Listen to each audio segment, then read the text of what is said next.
छु हो ल मेरो भाइले राम्रो काटेछ भने तिमीलाई फेरि दाइले चुनावको बेला फोन गर्ने बित्तिकै भोट माग्नलाई पनि ठान्यो होला होइन तिमीलाई धन्यवाद दिनलाई हो कमसे कम दैरालो यस्तो भिडमा पनि ठुलै साहसले अब अलिकति ग्याबिन वाल खान लाएर अहिले म अध्यक्ष म पनि सँगै छु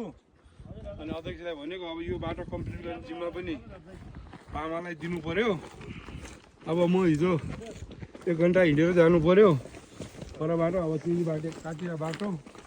अलिअलि अब ग्याबिन वाल मिलाएर राखेको जुन अप्ठ्यारो छ सब काटिँदैछौँ ल भाइ मेरो भाइलाई धन्यवाद छ भनेर मैले फोन गरेँ है एकदम असम्म आवश्यकतै छ यहाँ थोरै बजेटले हुँदैन स्तर उन्नतिको गऱ्यो भने साइडतिर त्यो पनि अलिकति हाम्रो बाटो बनाउनलाई त होइन फर्स्ट क्लास छ एकचोटि बनायो भने सधैँको लागि एकदम राम्रो हुन्छ फेरि यो त्यहाँ पुर्याउँदाखेरि हामीले के भने उनीहरू ओडाध्यक्षमा यो यति काम गर्न सक्ने यिनीहरू क्षमता पनि थिएन अध्यक्ष दाइलाई बोलाउनु पऱ्यो त्यो पाहाडमा ठेकेदारलाई बोलाउनु भने त्यही उहाँ भएर सम्मान गरेर एउटा साहसी साँच्चै गराउनु त पैसा क्या भन्ने होला होइन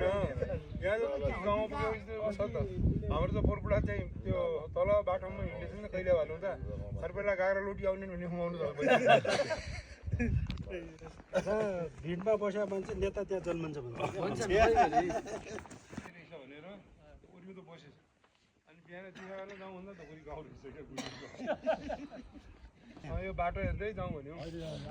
तर गहिरो ठाउँ त यही चाहिँ छ हजुर त्यता हेर्नु चाहिँ ठाउँ यही चाहिँ